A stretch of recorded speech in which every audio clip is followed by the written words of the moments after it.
Proscovia. My name is Benson. My name is Bernard. My name is Francis. My name is Peruth Natumanya Bampa. My name is Francis Iwa. I'm the Executive Director for KAFOMI. Edward Mwebaze. Abbas Chigozi. Phil Wilson, Regional Manager for Corday. Alice Naibale. My name is Juliet Donna Eyokia. I'm called Onjia Tuepista. My name is Michelle Sahabo Senkumba. My name is Adrian Uvri. My name is Triposa Kwagala Nambiru. I'm called Robert Okuku. Boniface Kadabara. My name is Soreko Richard. My name is Dennis Kioko. I work with Chakra. We just launched a global hub, a partnership and localization hub that will be supporting the different country offices that we work with. And we are excited to be here. We've been engaging with the C4C working group in Uganda. And we thought that it's also important for us to also bring some of the members of the C4C working group in Kenya so that they can learn from Uganda, because some of the countries we've been engaging, the C4C Uganda is quite progressive, and we've come for an exchange learning. Thank you so much. As we reflect today on the journey on localization agenda, I would like to ask ourselves, the local and national humanitarian actors, how far we have gone with implementing the Charter of Accountability as we hold the signatories to Charter4Change accountable. The chair, Madame Donna, all the executive directors, representatives of the various organizations here present, the organizing team, amazing team that have made this meeting possible. Ladies and gentlemen, my name is Francis. I'm the country director of Oxfam in Uganda. Last year, we were in the same place. And it was a few months since I had joined the Uganda country program. And I did witness and I listened to young ladies, young men, older men, senior men, and senior ladies testify to the power that we together have opened through the Charter for Change and our commitment to the localization agenda. And today again, as we are here, I couldn't agree more with Donna in her submission that indeed we have been through a very, very difficult time. And we are not having some of our colleagues who were here last year because of the difficulties that we have heard through that time. That reminds us very profoundly that it is again in the power of working with the locally rooted people that we can sustain the knowledge and that the work can always proceed, no matter the challenges that we go through. We are always reminded very strongly that the people who have been through that experience are indeed the masters of that challenge. And if at all they are given the opportunity, there is no very serious reason why they shouldn't be able to be part of the solution. And therefore, I agree entirely with the theme of this meeting, that is time for action. Maybe we are even late. And I do think that when I look at the organizations that have all come together, I admire the mix, because it is in that mix that the power that we can cause lasting change in the lives of the people of concern can be realized. And it can be realized when there is serious commitment to what we talk about. It's been a difficult year indeed. We have lost our colleagues in this struggle, and we would like to take this moment to pay them tribute.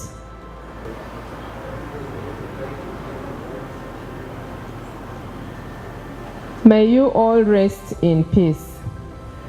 I'm by the names of Lamono Proskovia.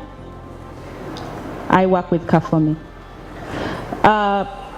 Next slide, please. KAFOMI is a national organization, and KAFOMI stands for Care and Assistance for Forced Migrants. It's an indigenous organization established by returnees in Uganda. As you can see, our vision is very clear. Forced migrants, that is refugees, live in dignity, live to accept international standards, and positively contribute to development among the host communities. This is because we believe that refugees, internally displaced persons, returnees, they have capacity, and their contribution is very crucial to the development of an organization. So we always engage them in all interventions. We do not go to them as the savior, but we acknowledge their contribution.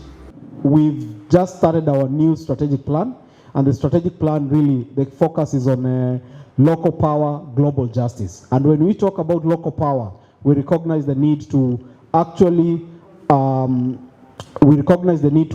ensure that we put more means to the people who are in need, and therefore partnership and localization is very, very central in Trocare's agenda moving forward in the different countries that we are working with, but also globally.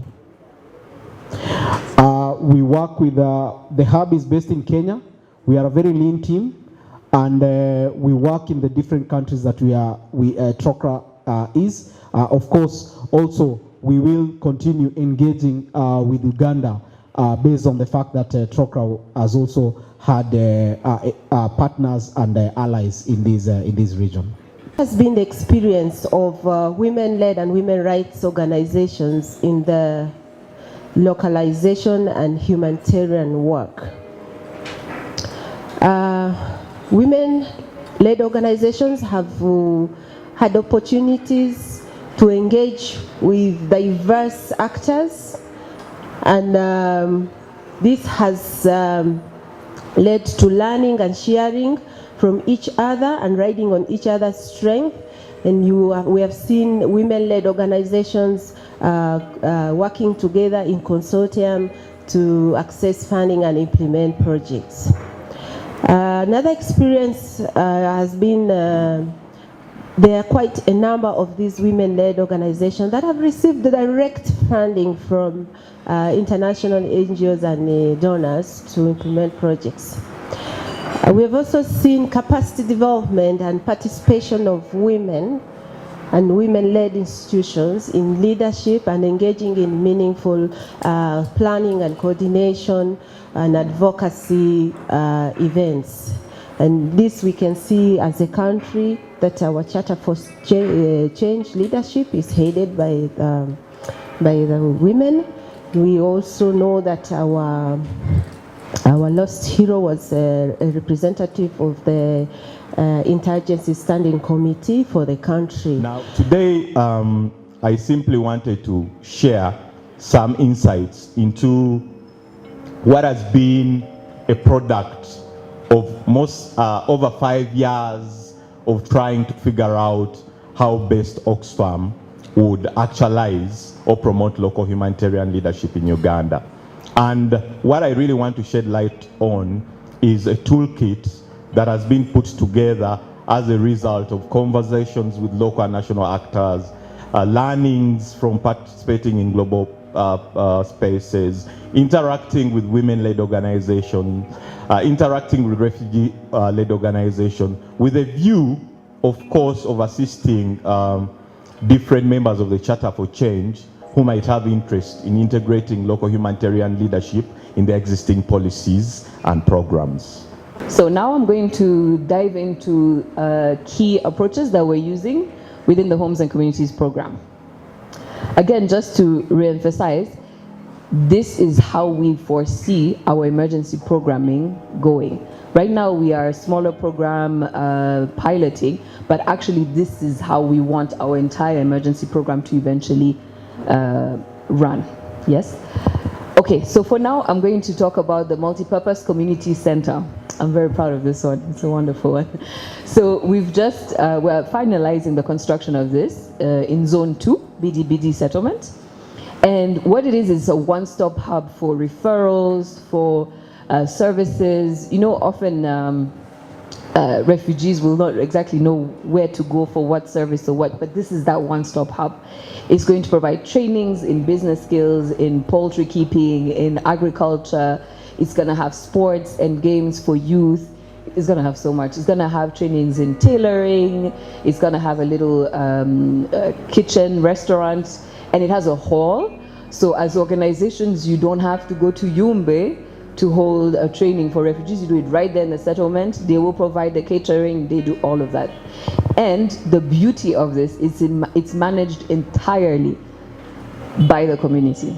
50-50 refugees and host community members. I told you guys I'm proud of this one. So it's entirely managed by the community from the beginning. The first thing we did even before we began construction was support the community to select. By the way, it was entirely participatory. They selected the people that they believe in, and they came together and we supported them to register with the district as an association, and they are now running everything from construction all the way. What CRS did, because of course construction is expensive, we provided them with the money, and we have technical engineers that support to verify, of course, as well as with the district engineer. But they run it. They negotiate the prices for the materials. They negotiate with the construction crews, who again are local. There's no contractor involved in this at all. I don't even want to see them. Because a lot happened since Geneva, Istanbul. You had the Global Compact on Refugees, on migration, now the CRF. We now have many other reflections.